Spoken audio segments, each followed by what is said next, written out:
रोटी क्या है? और मिट्टी तत्व है। जल तत्व की कमी होती है तो प्यास लग जाती है, तो आप बाहर से जल देते हैं, प्यास बुझ जाती है।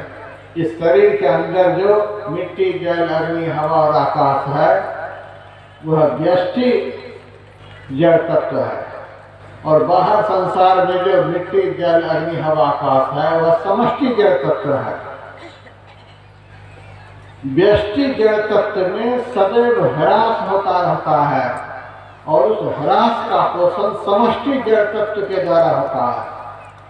तो बाहर समष्टि जड़ तत्व से शरीरस्थ व्यष्टि जड़ तत्व का पोषण होता है। व्यष्टि जड़ तत्व का पोषण समष्टि जड़ तत्व से होता है।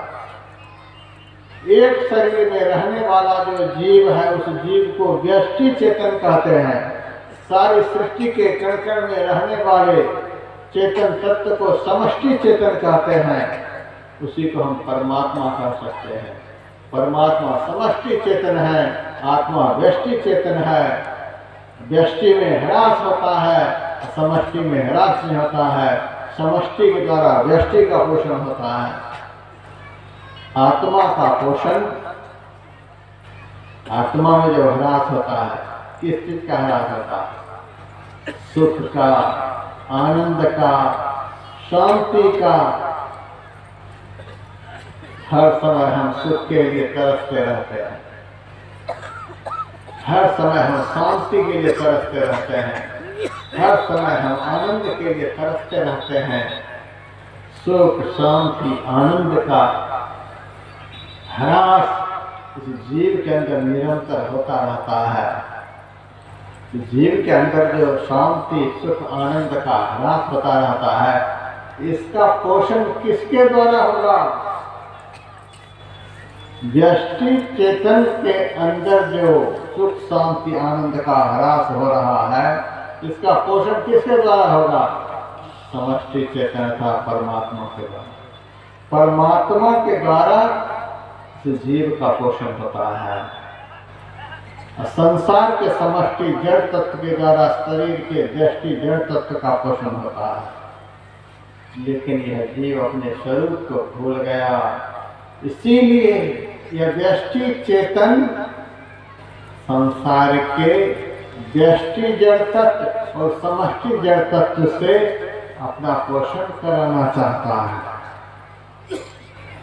बेटा के शरीर से सुख पाना चाहता है, बेटी के शरीर से सुख पाना चाहता है, पति के शरीर से सुख पाना चाहता है, पत्नी के शरीर से, भाई के शरीर से, माँ बाप के शरीर से, रोटी से, दाल से, मकान से, पैसे से, पद से, प्रतिष्ठा से, ये सब के सब जितने भी हैं ये जड़ तत्व हैं। जड़ तत्व के द्वारा जड़ तत्व का पोषण होता है, चेतन तत्व के द्वारा चेतन तत्व का पोषण होता है। आपका पोषण जड़ तत्व कभी भी नहीं कर सकता। आज तक हुआ पोषण? अनादिकाल से हम संसार में हैं, संसार के पदार्थों को भोग रहे हैं, आज तक संतुष्ट हो पाए? मुरादाबाद से एक माई मेरे पास आई और कहने लगी, महाराज आप हिमालय में रहते हो, बहुत जड़ी बूटी जानते होगे, हमारी आँख की रोशनी बहुत कम हो गई है, बाबा आप कोई जड़ी बूटी जानते हो तो बताओ। मैंने कहा कितनी उम्र हो गई? माई का 80 साल की। मैंने कहा अब क्या देखने की इच्छा है सो बताओ। दुनिया को देखते देखते तो बूढ़ी हो गई, 80 साल की हो गई, अब क्या देखने की इच्छा होती है? अरे महाराज क्या कहते हो, नई नई बहू घर में आई है, पोते हुए हैं, पोती हुई है, सबको देखने की बड़ी इच्छा है। मैंने कहा यह सब तो देखते देखते बूढ़ी हो गई, अभी भी यही सब देखने की इच्छा होती है? संसार के दृश्य को देखने से अब तक भी तृप्ति नहीं हुई?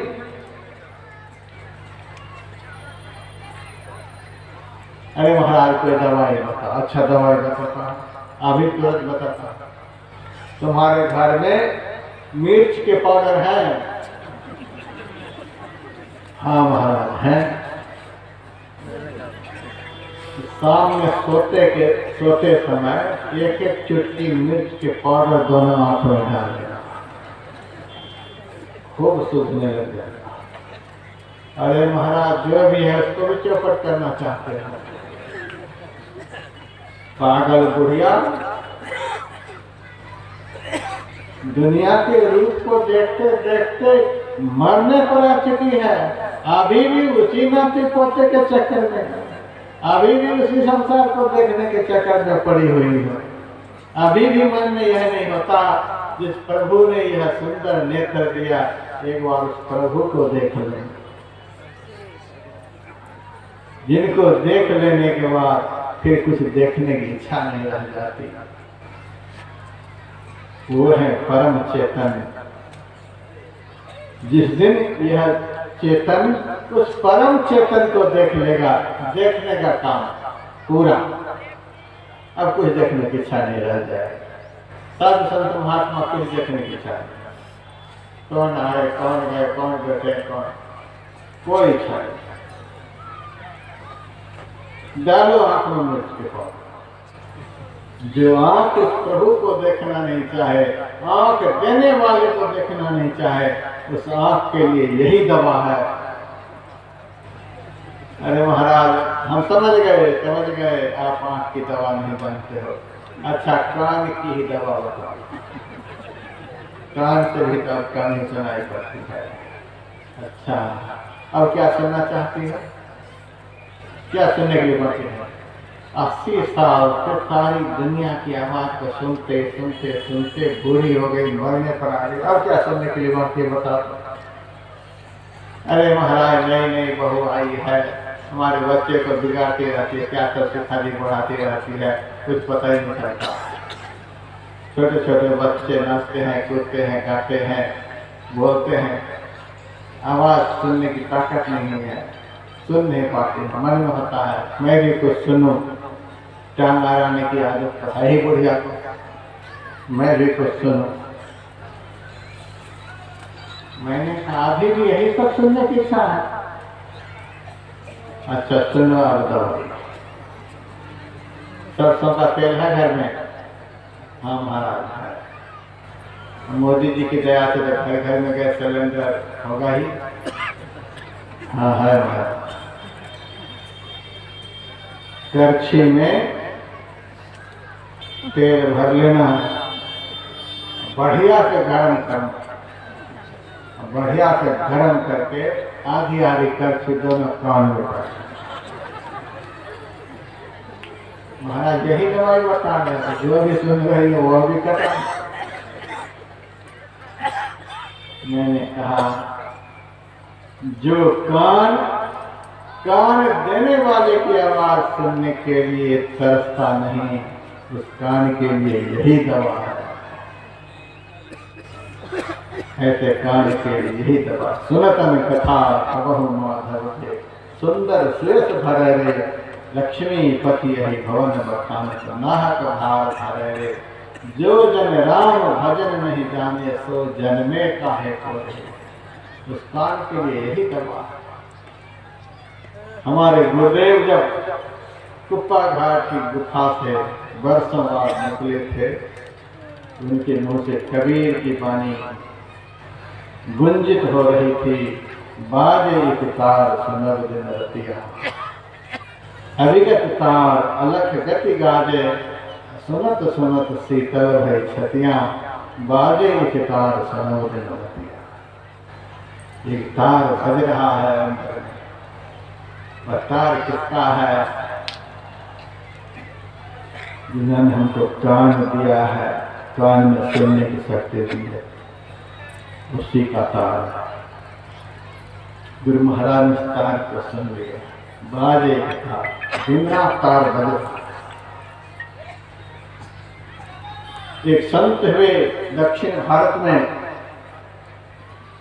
महर्षि रमन, उनके जन्मदिन पर गाने बजाने का बड़ा भारी उत्सव किया गया था। भारत के कोने कोने से गायक लोग आए हुए थे। महर्षि रमन को आसन पर बिठा दिया गया और सुबह से शाम तक एक से गायक बढ़िया से बढ़िया भजन उनको सुनाते गए।